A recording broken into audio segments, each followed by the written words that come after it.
Okay. Hello, everyone. I am here to take you through this incredible run that we have available for you. We're going to be playing Dark Souls 3 any percent, no teardrop. And if you're here for the first time and you have no idea how you got here, probably got dropped in by a raid or wandered into Dark Souls 3, where you are at Speed Souls Charity Marathon 2021.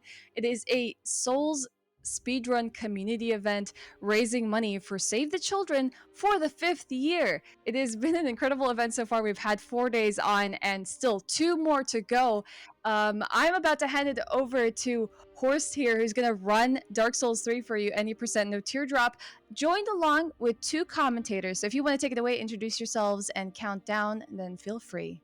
Yes, hi, I'm Horstz.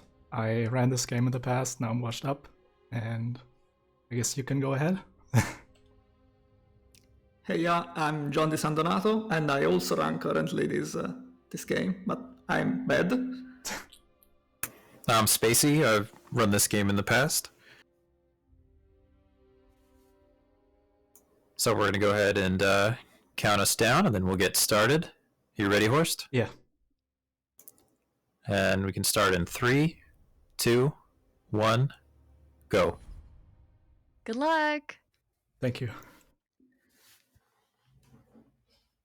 And here we have Dark Souls 3. We're going to start at Untended Graves. The very first thing we're going to do is take off our shirt and our hat. And that way, that's going to put us at light equip load so we can fast roll. Fast rolling in this game does not give you increased iframes or anything like that, but it does let you roll farther in the same amount of time, and therefore is a bit faster whenever you don't really need the armor, or if you're not going to be planning on taking hits. And then very quickly we're going to be coming up to the first boss. Yeah, the bosses in this category, but in Dark Souls 3 in general, have this characteristic that they rely a lot on counting hits. For this specific boss, you will see it's almost the same in all categories, but we start off with 5 hits while he's doing his stand-up animation, then another couple of hits. From there, we want to do another 6 hits until the boss changes phase, and then we set it up in such a way that he will basically stagger immediately after waking up from the phase 2 change animation. And by that point, just a couple more hits and the fight will be over.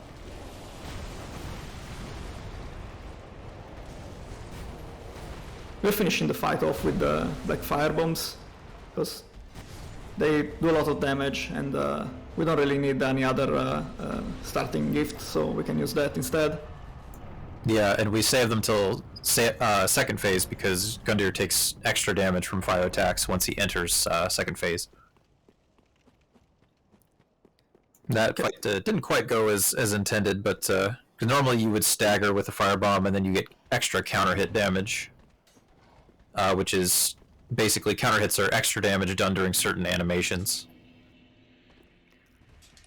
Coming up a little bit of business conduction. We're gonna do some menuing here by 1 homeward bone, 1 spell, 1 talisman, and a short sword, which will be our damage source for the let's say first part of the game.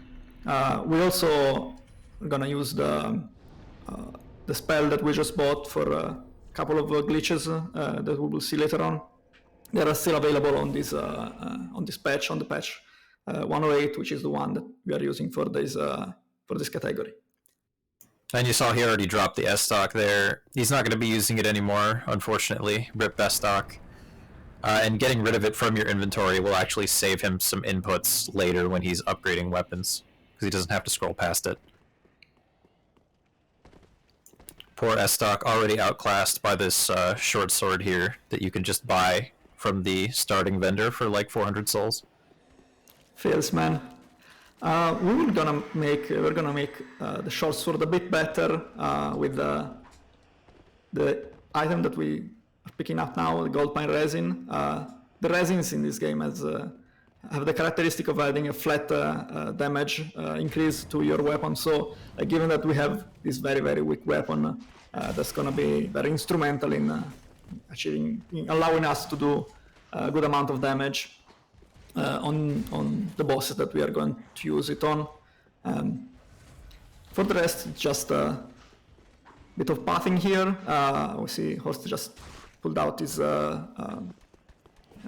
catalyst to cast the spook magic. We're not gonna see its full potential in this run because we are running against real time. But the spook spell is very powerful in this game. It allows us to move faster and avoid fall damage, and which would mostly be lethal. And in some spots that we will see only later, only I think once in this route, it will basically allow you to skip dying from very high heights. This is a common theme in all Souls games. You were probably already heard of this in this marathon already. But basically, when you fall and you have the effect of a full damage reduction spell, you can quit out, and the game will save your stable position, and you will spawn back in, preventing your death essentially. Now we're coming up to the second boss. This is Vort.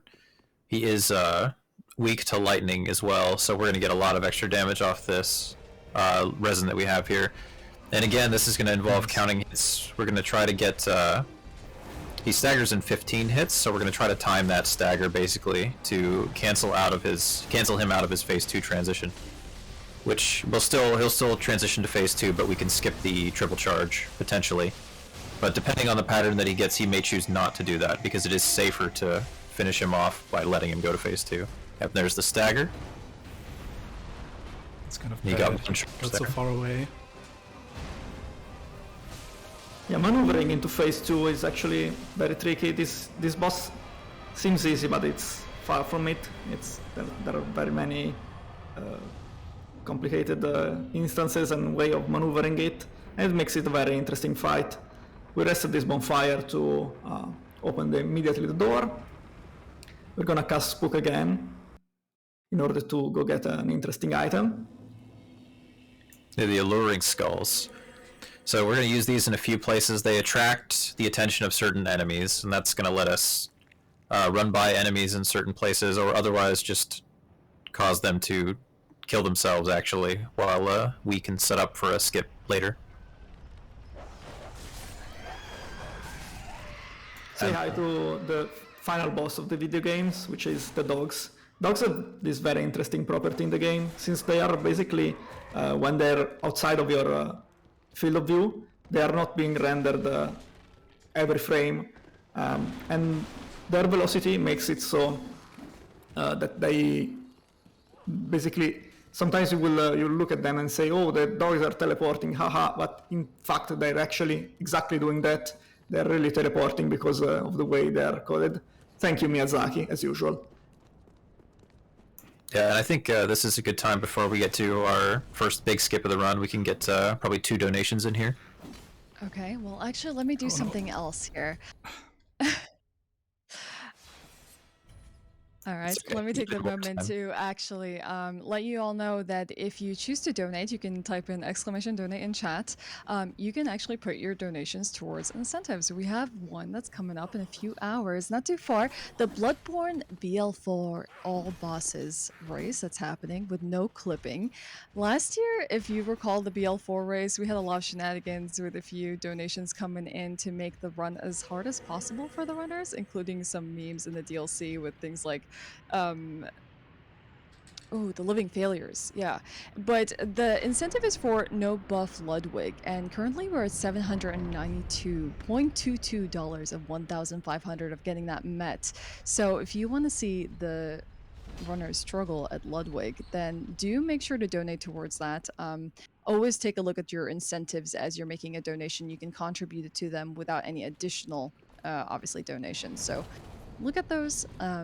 Think about donating. The run is not too far away. Yeah, but now we're coming up to FKS, the first death cam skip of the run. John, do you want to explain death cam skips? Oh yes, death cam skips are very interesting technically. Basically the way they work is you touch one of the planes that have events on them that sort of are tied to your death. The first is what we call the death campaign, and the way it works is basically it changes and fixes the orientation of your camera and sets some flags about the game, which state that you are essentially, for all intents and purposes, dead, but you're not really dead, and the health going to zero and so on don't really show up. This is other interesting side effects because, of course, the game is about to say that you are not you're not going to be alive anymore, so it will stop loading assets and processing events when you get near them. Not all of them, some they do, some they don't.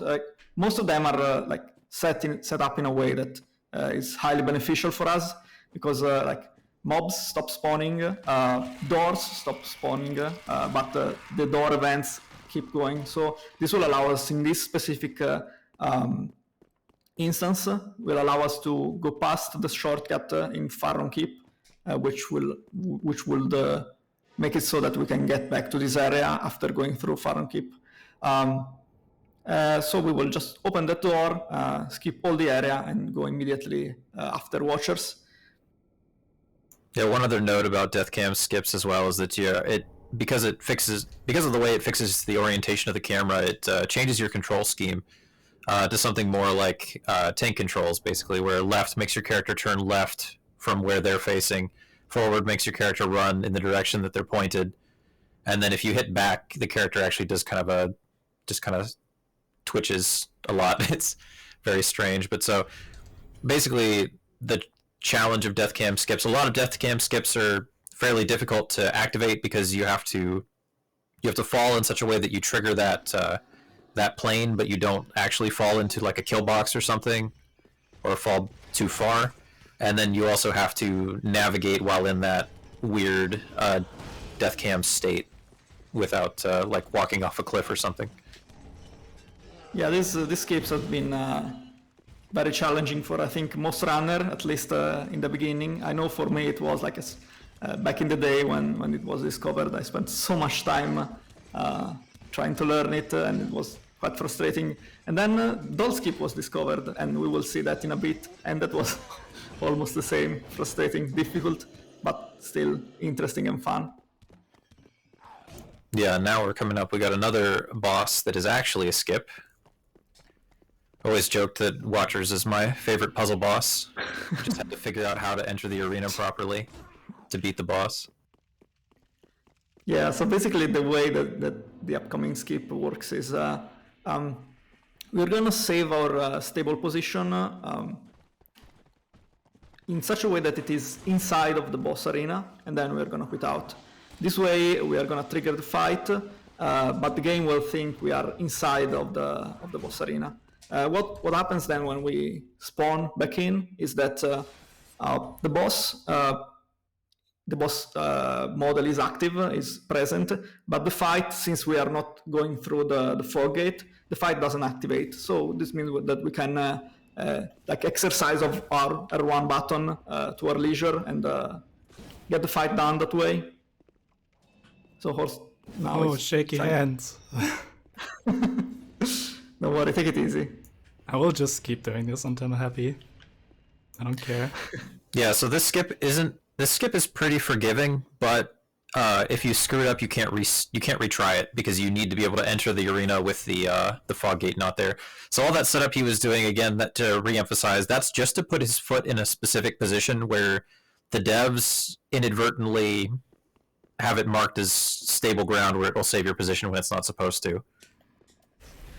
Okay, we made it. Good job, Horstz. Yeah. Fight is extremely interesting. I don't want to distract you guys from this very action-packed fight, but maybe we can squeeze one donation or two in.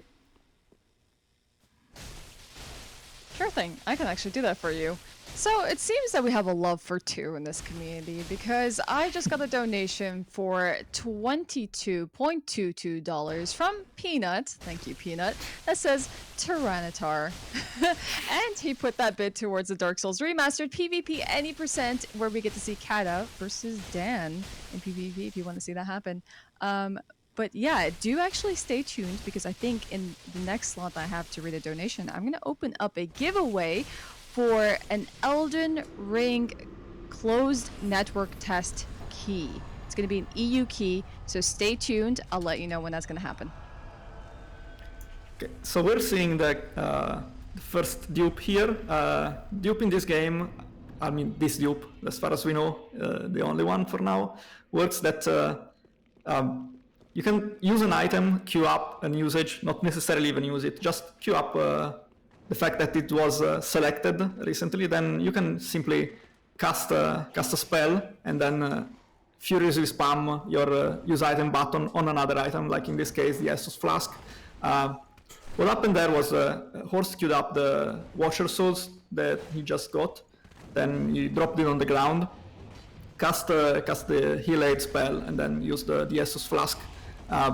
This allowed him to get 20k souls for free, and then he picked up the item again, and he still can do it again if he wants, because he still has the original item.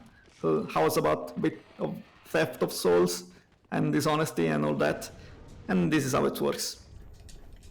Yeah, you can dupe infinitely if you so desire on this patch, but in the speedrun, obviously, there's a certain point that comes sooner than you might expect where duping is just going to be wasting more time than it saves, because 20k souls is a lot right now, but it very quickly becomes a lot less as we get higher level because of the way that souls scale, essentially.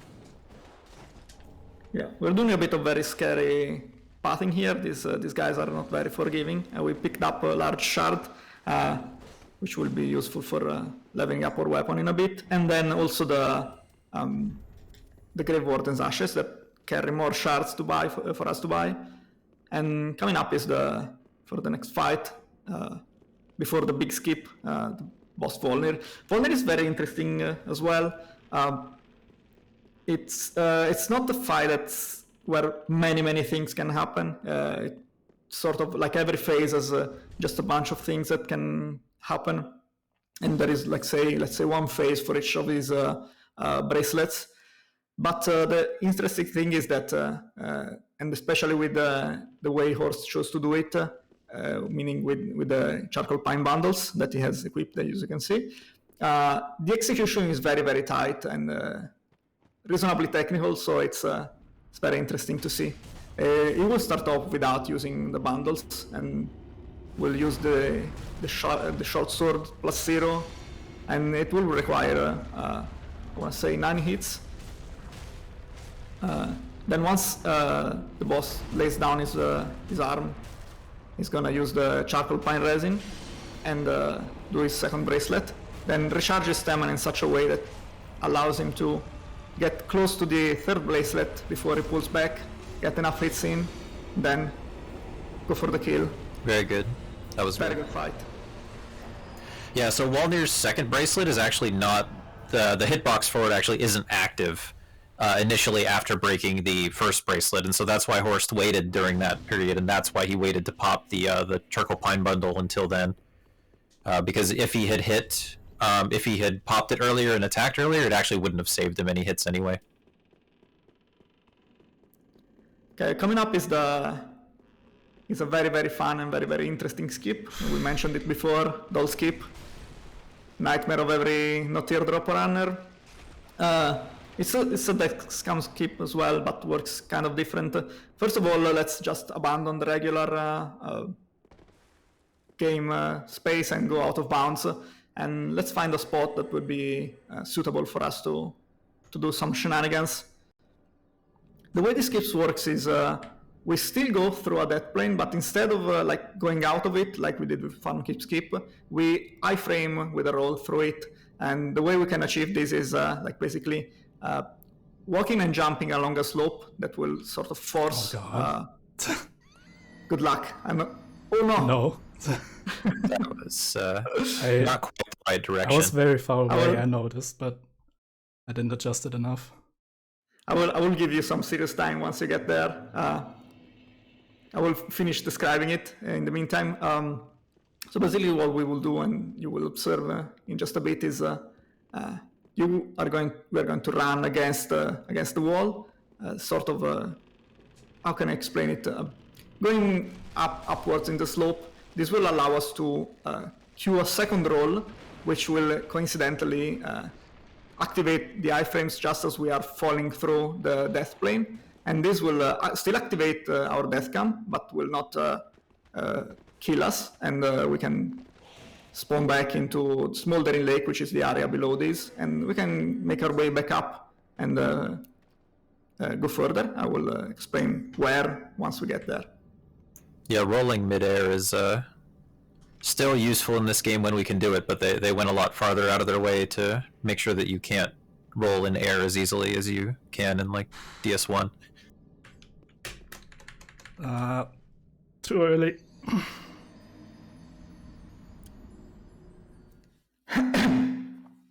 That's alright. This skip is very difficult and very unforgiving. I think we can squeeze a donation in. Yeah. Sure, let me squeeze a donation in. I have a bunch of square symbols followed by parentheses DS3-help close parentheses. Donated $2 saying, Horstz, please, can you help me? I downpouched my game and now I can't launch it. Nice That meme. was a donation. It's a little too real. I'll be honest. Do you have an answer to that donation? I don't. Nick, I I do. can help you. The answer is yes, he can help you. One day, Horstz will help. It just won't be today. Yeah, kind of busy at the moment. A little bit. Yeah, so he's right above Smoldering Lake here, if that wasn't clear. Where you could see where he was facing before, that was the pit where you find Horus if you're doing the honorary quest line. There we go. Yes, nice. It happens so very fast that it's kind of hard to explain all the different things that happen, but trust me, a lot of things are happening in those few frames. Yeah, blind as well, essentially. And yeah, so now we are back into our nice death camp. We are going to do some scavenging in Smoldering Lake, grabbing some large shards. And I think we can do another donation before we get to the other part of the skip, because it's mostly just a bit of a death camp pathing for a minute or so, I think. Okay, well, I don't actually have a donation for you right now, but I do want to tell you about the giveaway that we're about to do. We've done plenty of them this weekend. We're about to open up a giveaway for the Elden Ring closed network test that's going to be taking place next week. This is for the PS5. So if you own a PS5, this will be for you. And if you live in the EU, so those are the restrictions. PS5, EU, I'm going to be opening up the giveaway right now if you want a chance to win what is an enter-only connection network test, and you don't even know if you're going to get it. All you'll have to do, let me see if I can open this up, is type Miyazaki in chat. So EU and PS5 users, feel free to enter for a chance to win. And I'll get back to you with the winner later. I mean, if you were lucky enough to get a PS5, I feel like you're probably lucky enough to win as well. Yeah, the odds are in your favor if you're a PS5 user and live in the EU right now. But you can see again, like it's just funny. It's been funny to me over time, like how far some of these death cam skips we have to carry, like how far they have to be carried. Yeah, we're basically back where we started in the boss arena, and we just got past it.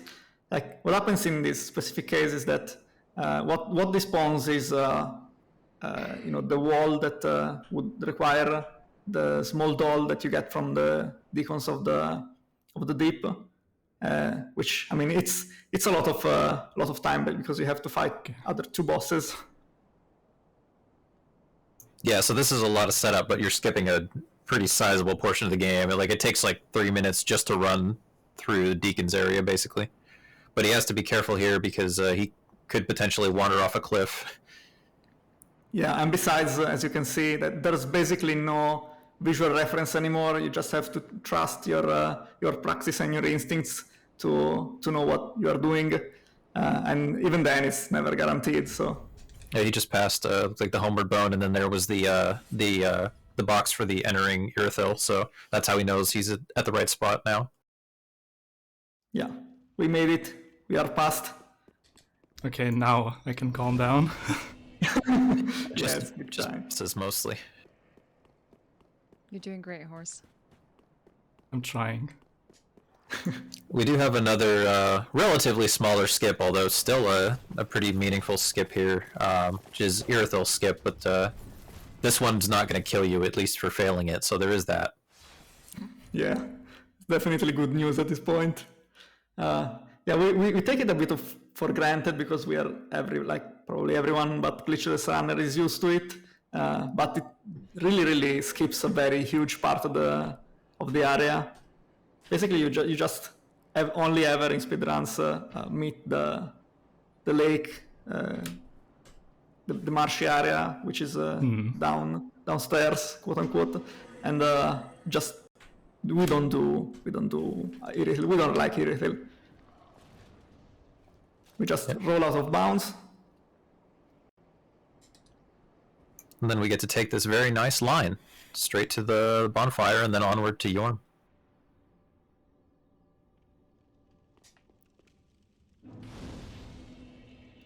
So I'll just talk about, we got the Grave Warden's ashes earlier that will let us buy Karthus. Karthus Rouge works, it's a resin like Gold Pine resin, the other elemental resins, but it works differently. Instead of adding a flat amount of elemental damage, it actually adds like bleed proc, which is going to be basically building a bar that you won't be able to see on the enemy, and then once that bar fills up, you'll get a burst of damage that is actually based on the total health of the enemy that you're hitting. And so that's part of why bleed is so good later into the game, because the flat damage from elemental resins that you get is really good in early game because it's flat, but since it doesn't scale, it's weaker when you get later into the run, basically. But bleed is going to be good basically all the way through, and then especially on this older patch, bleed is very strong. However, you're going to see there are some bosses that aren't affected by bleed, and so that's why he just grabbed that Pale Pine resin there, because not every boss bleeds. We are gonna see like another instance of our beloved spook spell in its RTA version, where we just backstep from here and roll on that very tiny piece of rock there, and this allows us to skip large part of this area as well. And we're gonna now see the very first actual spook without skip, which I mentioned before, like all the way back when we were bothering Emma. There we go. Oof! I think you made it. I don't know if I'm. Yeah, nice. Yeah, so he had to do a weird jump like that because he had to jump around the kill boxes there. There were a lot of kill boxes there, and as you saw, he did hit a death cam trigger, but that doesn't matter because he can get rid of that by quitting out. But it does make the spook quit out a little harder to do, since you can't as much rely on the camera, since the camera stays up high. Coming up is Yorm, another boss. We won't be really showing off things that regular players don't know, because it's basically like using the weapon that you can see there, which is the Storm Ruler, is actually the fastest way of killing him. Things that not everyone may know is that it's much simpler to stay very close to him, because he can generally do just a few attacks, and especially we can bait him into doing this attack, this downward slam that is very slow and leaves him exposed to our attacks. And instantly, like after two attacks, goes into phase 2. Or here's the other attack that you can usually do, which is a stomp, which just wastes a bit of time, but actually also sort of restores stamina, which is a plus in that. Horstz actually managed to get a headshot in, which makes things even easier because the boss stays down for a while. And there was Yorm. Yeah, headshots do more. They do actually do more damage, but not enough more to actually matter in terms of saving you a hit with the Storm Ruler. It's just the stagger that makes them good to go for. We see another dupe here. Horstz is gonna use the item again and then sell it instead of dropping it. But this still has it queued up, so we will be able to dupe it again with a single cast of Heal Aid after he's done everything else that he needs to do in the menus. It's gonna give him the Fire on Call, and we're gonna get the Sharp Gem, which is gonna scale a lot with this Dexterity. And while we're here, we're gonna get 40 Dexterity and I think 19 Vigor, and that's gonna be our final level up. We're gonna have more than enough health to deal with everything that will be thrown at us from here to the end of the game, and also enough damage. And we're back to Distant Manor, and we're about to go say hi to Pontiff. Yeah, something interesting I think is that, like John was saying about Yorm, how really the key to beating the boss quickly and efficiently is actually staying close to the boss. It just reminds me of how true that is for a lot of bosses in Souls games in general, and it reminds me in particular of like Dancer, for example, how like a lot of casual players sometimes, because they're more afraid of the bosses initially, like they stay far away. You know, the idea being that it gives them more time to react. But I mean, we would always joke that when we would watch like casual streams of people doing first playthroughs or whatever of the game, like you would just see Dancer do attacks that we'd never seen before and stuff like that in a lot of bosses. Because like that's a lot of what beating bosses efficiently in these games comes down to, is like positioning yourself in such a way that you're really limiting the boss's options. Obviously, you want to be close anyway so that you can hit them, but that has a lot to do with being able to deal with the bosses efficiently. Is just being up close, limiting their options and stuff, what attacks they might actually go for. Yeah, and besides, like bosses seem really scary, but their hitbox close by are usually pretty manageable. So we are seeing another instance of the dogs, that high dogs, by dogs. Nice. These dogs we will have to sort of deal with because they're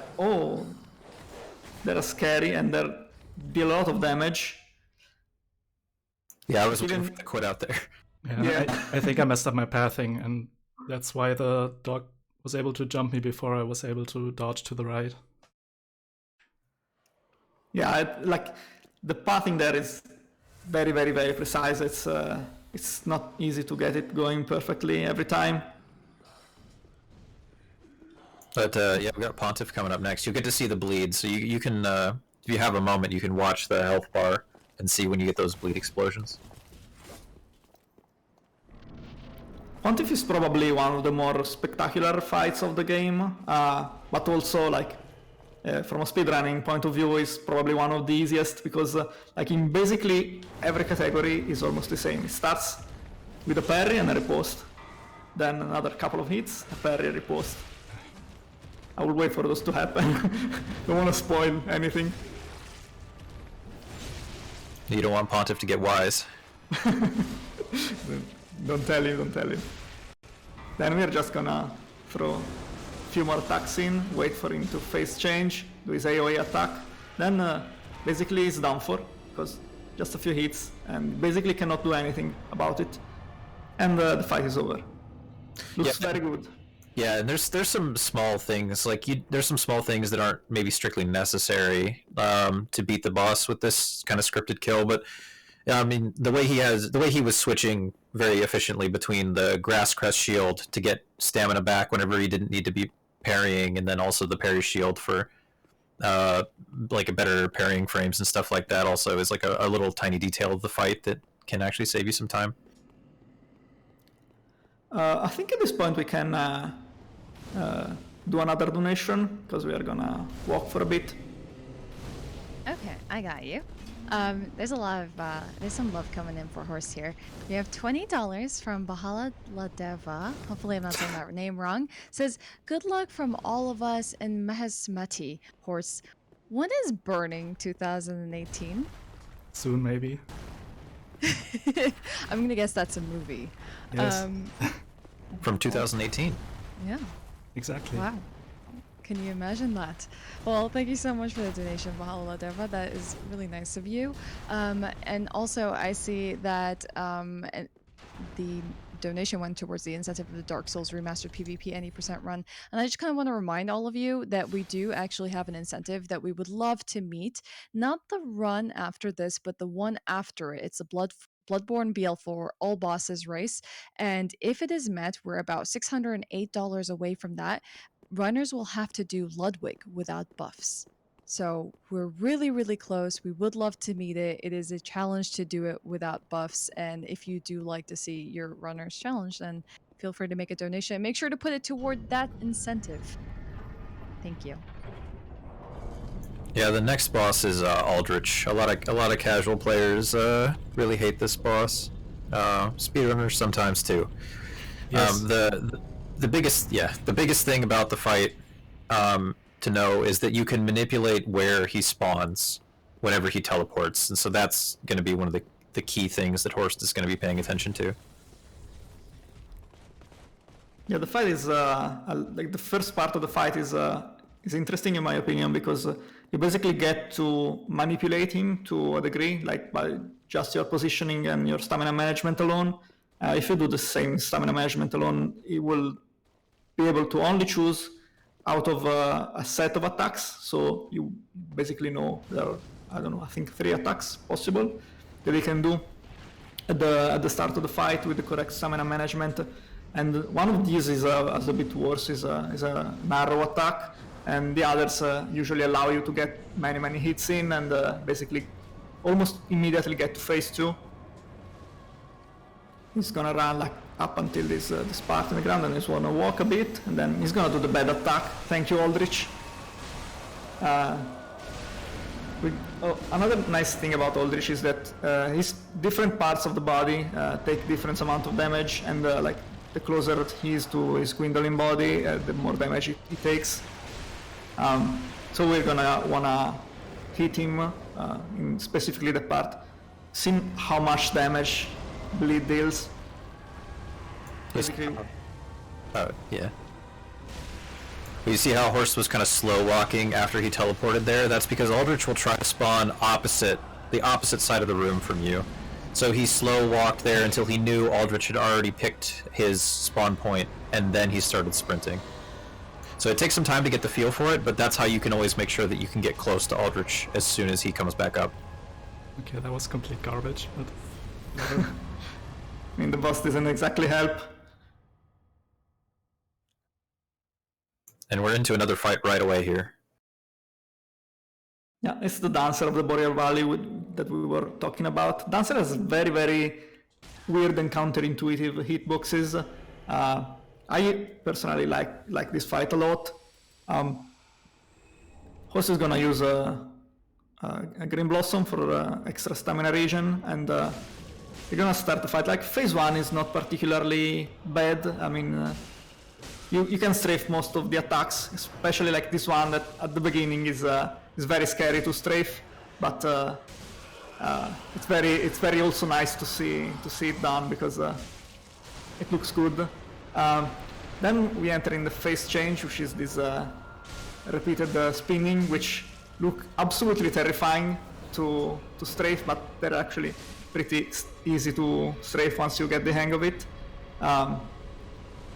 And the fight is over with that. We just saw a little bit of phase 2, because like it's very tight with the amount of damage that we have.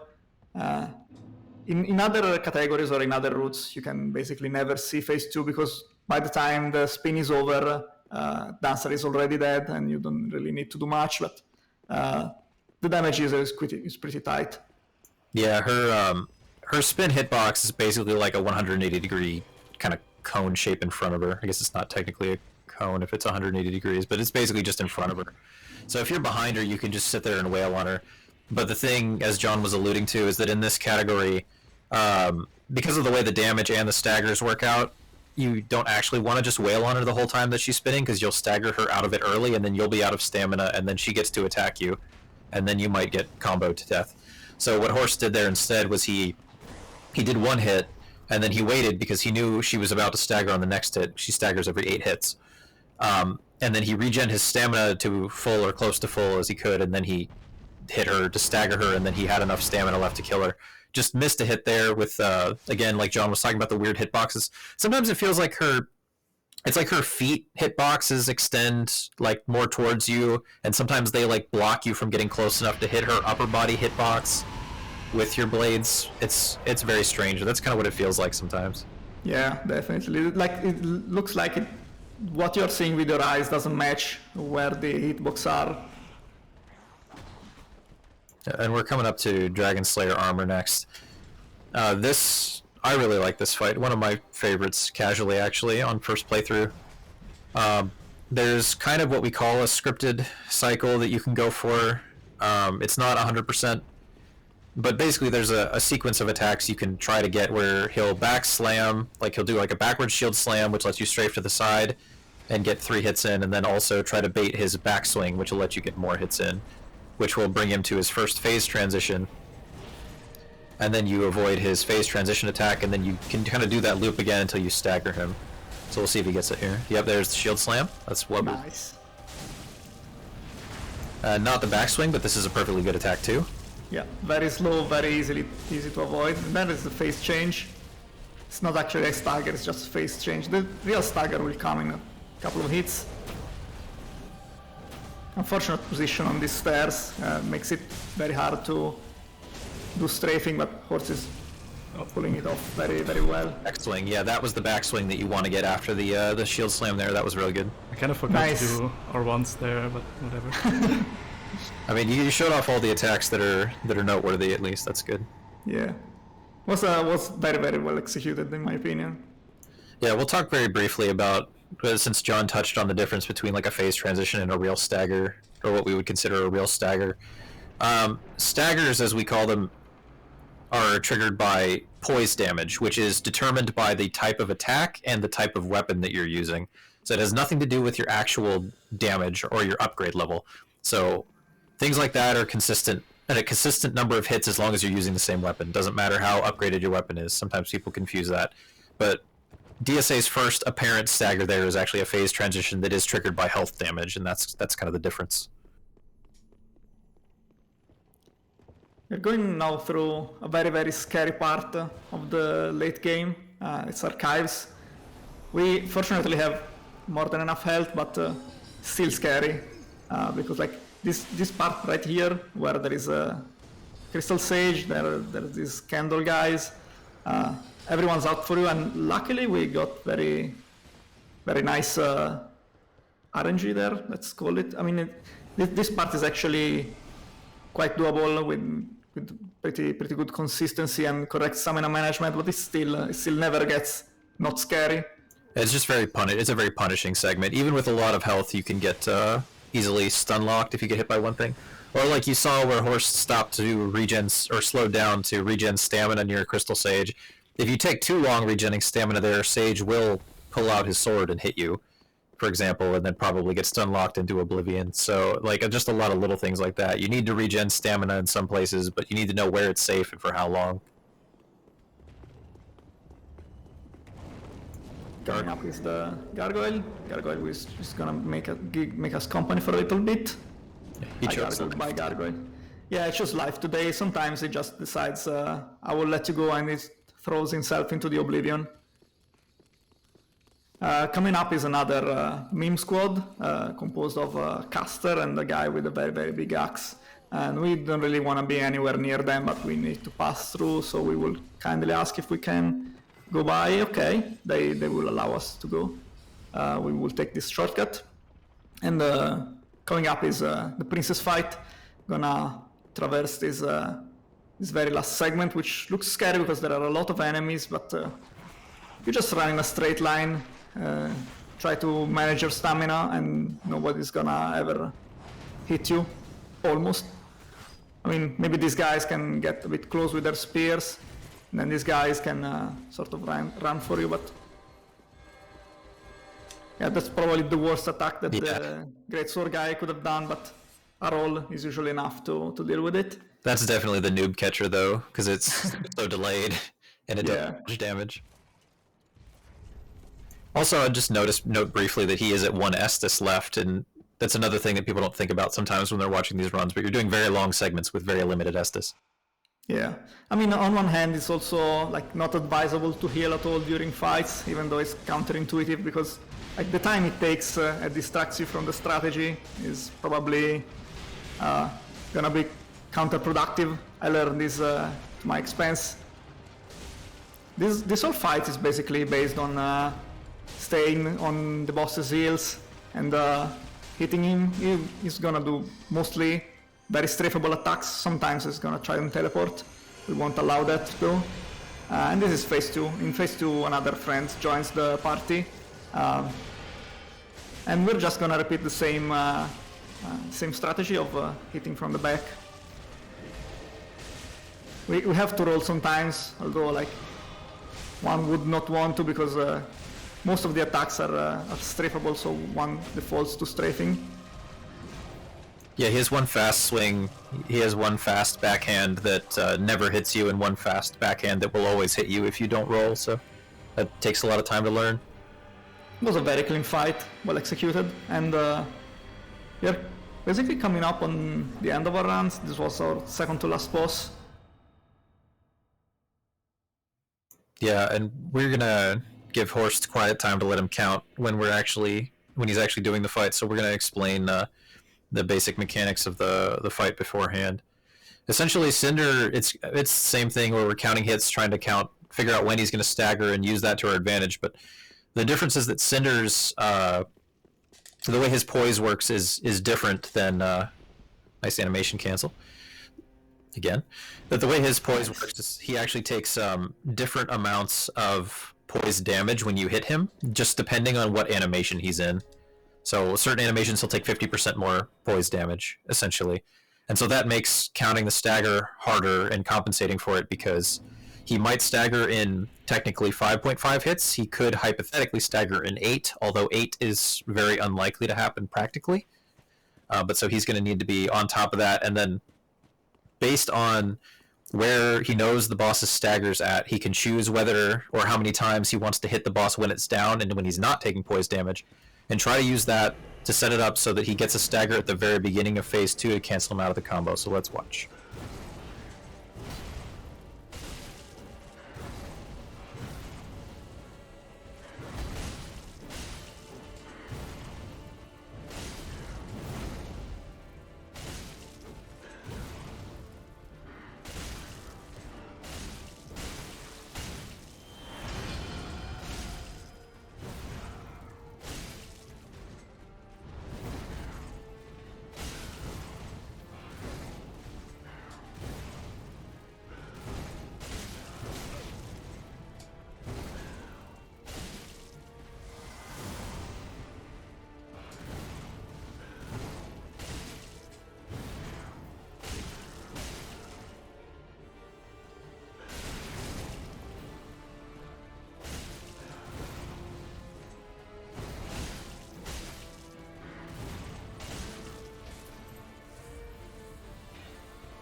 Perfect. That's Nice. Yeah. And that's why you may have noticed the last time that Cinder staggered in phase 1, he waited, didn't really do any hits while he was down, and he did that because he knew that he wanted to finish the boss off with 5 hits, so that the boss is pretty much always going to stagger in the 2 hits you can get in before he gets the combo off that will actually do poise damage. So very good.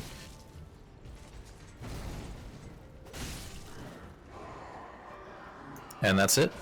Nice fight. Very, very good.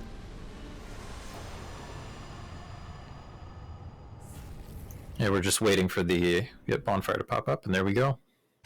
That's the game. Franker Z-clap. Yeah. Indeed. I'm glad I got to show that Franker off. Z-clap. Yeah, Cinder Stagger took us so long to figure out, and like we've known how to make it work in all bosses for a long time, but figuring out how to time it in NTD when your damage is so much lower, it's just like it took a lot of work to figure out how that worked and how to actually take advantage of it. Yeah, it just took me ages to even learn to just constantly count while I'm doing hits and dodging and everything at the same time. Yeah, and again, him being the one in the base game that has like that variable stagger, it just complicates things so much more. Well, you did fantastic, Horst. Thank Does you. anyone want to do any shout outs here for each other? Where to catch you live? What you're up to? I'm just gonna go ahead and say thank you both for joining me, because I would never have been able to do this on my own. So, yeah, thank you. So thanks for everyone cheering Horst on in chat. Fantastic. Anything else from you, John or Spacey? Oh, Speed Souls, burp tie. Burp time. Well, let me actually end this with a quick donation, and then I'll let you all know about the network test when we go on intermission here. But there seems to be an increasing, growing trend of Pokemon-related donations. I don't know. We have $5 from Dragonite that says pause burb, and then desert. That's it. That's the donation. All right, we're gonna take a brief break here while we set up for our next run, and I will come back in a moment to talk to you a little bit more about the giveaway. Thanks for having us. bye bye. Bye.